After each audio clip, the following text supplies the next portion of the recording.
Top of the league again. Come on, we're back to the top just for now, obviously. Other games are yet to be played, but we're top of the league. And wow, that was a stressful game. I would say I enjoyed it, but I didn't. No, I didn't. I didn't enjoy especially the last 20 minutes prior to the Havertz winner. Just frustration, stress, anxiety. Mostly frustration, though, because I've got to say, I'm a big fan of Brentford. The way they play at home, specifically, very difficult to beat, play some pretty good football, and they've got some great players. Most of all, though, I absolutely love Thomas Frank. I actually wouldn't mind seeing Thomas Frank join, it sounds bad, doesn't it, but like a top team. I'm not saying Brentford aren't a top team, but a top team. I want to see him manage a Chelsea or something like that, you know. I just said Chelsea are a top team. And what? Right now, maybe not so much. But just wanted to say, before I lay into Brentford today, I do quite like them. But right now, I hate them. I detest them. I don't want Tony anywhere near our squad. Oh my God, Collins. He was driving me mad in that game. Just the amount of complaining, both players, by the way, both sets of players, the amount of play acting, diving, pushing, shoving, shirt pulling, neck pulling, wrestling, rugby tackles. It wasn't a pretty game of football.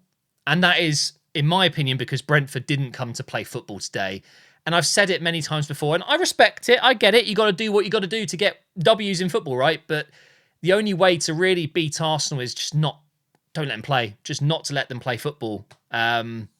As you can see, Ben White, 2 assists, getting player of the match, fully deserved. He will be talked about later in this episode. Havertz got the winner. Rice could have scored a double. He hit the post. And we gave them a goal. Ramsdale. I saw at the end him tapping the Arsenal badge, and he looked quite sad. I think he knows that potentially could be his last appearance in an Arsenal shirt, because, of course, Raya has taken that number 1 spot. The only reason Ramsdale played today is because Raya is not allowed to play against Brentford whilst on loan at Arsenal. Now, of course, that move is being made permanent, but for now, he's not allowed to play against his parent club. So Ramsdale steps in, and my God, I feel so sorry for him, but an absolute howler. He boots the ball against Visser right on the goal line pretty much, and it goes in. And you just think to yourself, wow, you haven't done yourself any favours there, have you? I'm a huge fan of Ramsdale. I will always have fond memories. I remember when he first signed, I thought it was an awful signing. I was so against it. I couldn't believe the price tag, seeing that he'd been relegated so many times and wasn't a serial winner, wasn't even a particularly good goalkeeper from what we could see, but he was really good for us. There's no denying it. He's made some big errors, and all goalkeepers do, and most of his errors have been high-profile errors leading to losses, and most importantly, it's because we play very dangerously out from the back. It's part of the DNA of football these days, isn't it? The top clubs pass out from the back, and Ramsdale takes a lot of risks. But one thing he definitely has brought to the club is some fun, some joy, and I like him. His character is brilliant. You can tell all the players love him, but I think that might be it. I think he will go on and do very well at a different club. There are rumours that Newcastle want him, Chelsea want him. Who knows? You're going to have to pay up for him, though, because he is still a very good goalkeeper. Some of those saves he made today, for me, made up for the mistake. And obviously, it hasn't cost us today. So Ramsdale, I'm sure he'll be really upset with the goal he conceded. And, of course, he let the team down in that regard. But it hasn't cost us. And he made several massive saves in the game. Tone with a looping shot from almost the halfway line, which you could argue was only close to going in because Ramsdale was so far off his line. But it was a good save.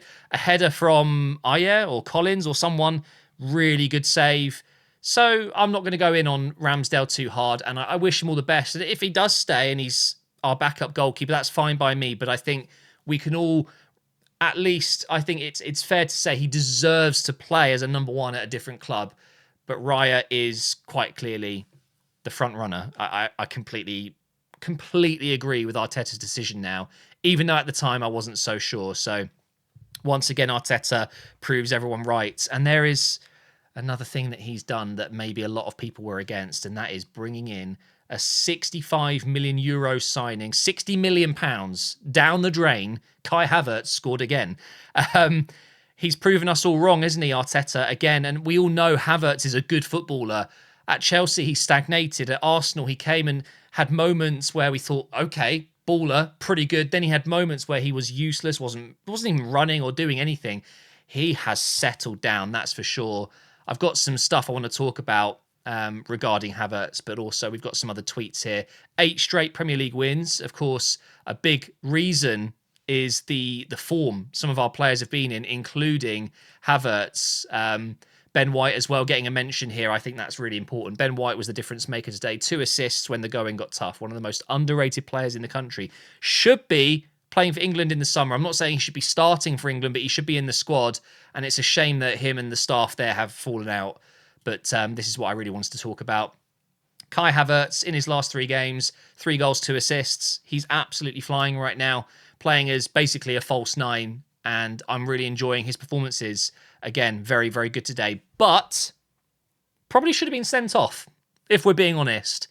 And, you know, we do need to talk about the referee, because for me, that will go down as one of the most terrible refereeing performances I've seen this season. And there's been a few, but this ranks right up there. And if we had drawn this game or lost this game, I would have been very, very upset, because there were so many events in this game where, I mean, a referee with good vision would have, with a good brain, would have given the correct decision. It was pretty shambolic, wasn't it? And yes, both sides got away with things today, for sure. Havertz already on a yellow. I don't want to call it a dive. He's just gone down so easily in the box. There was very minimal contact. And you could make an argument that he has purposefully gone down, so it is technically a dive. To me, a dive constitutes falling over when there's been no contact. If you feel contact and you go down, you're just being a bit of a pansy, aren't you, really? So I would argue that, yes, the referee's got that wrong, and maybe Havertz could have been sent off and therefore wouldn't have scored the winner. However, kids, if you are watching today, you are now allowed to put your arm around a player's neck and pull them down.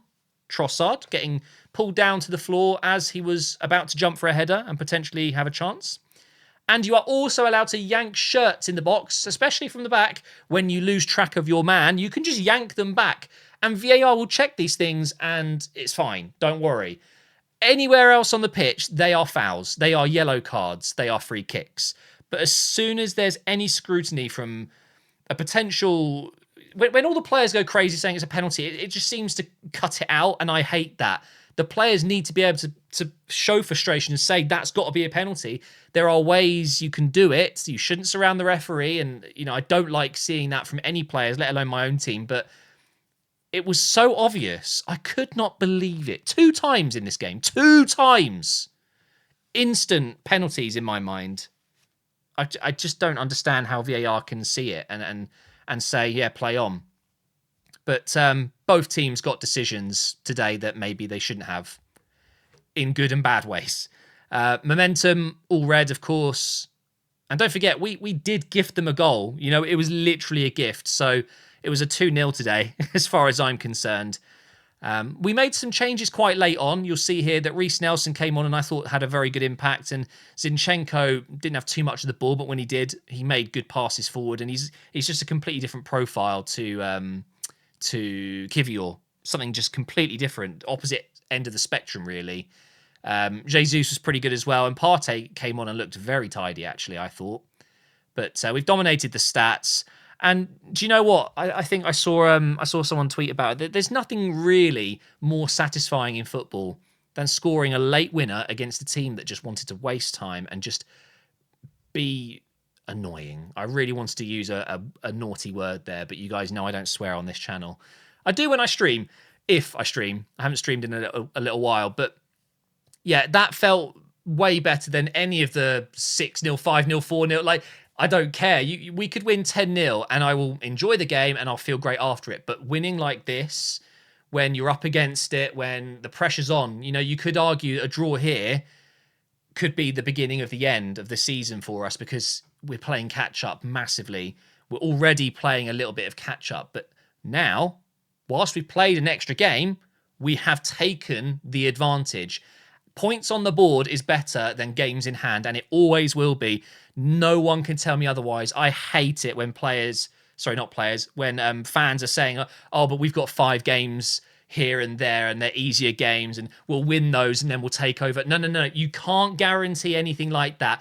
I will take points on the board, even if it's draws, than potential wins, because slip-ups, errors, I hate it. Having games in hand isn't as good as you think, because the pressure's on. I'd rather points on the board. So with that, as I've said a few times, we are top of the league. Brentford are in 15th. I feel kind of uneasy about that, because they're a much better side than 15th. They are not one of the worst 5 teams in the league. They're not. And I'm sure they will pick up more points in the next 10 games. But 10 games to go, 64 points. Mathematically, we can finish with 94. It's pretty good, isn't it? But of course, we have big games. We really do. And other games around us, Tottenham have a massive say in the title race. They play all 3 of us. Liverpool and Man City play them soon, and we need Tottenham to do us a favour, really. Beat them, but that ain't going to happen. Anyway, thank you for watching, guys. The next games, let's just go ahead and jump into fixtures really quick. So we've obviously got the Champions League game against Porto.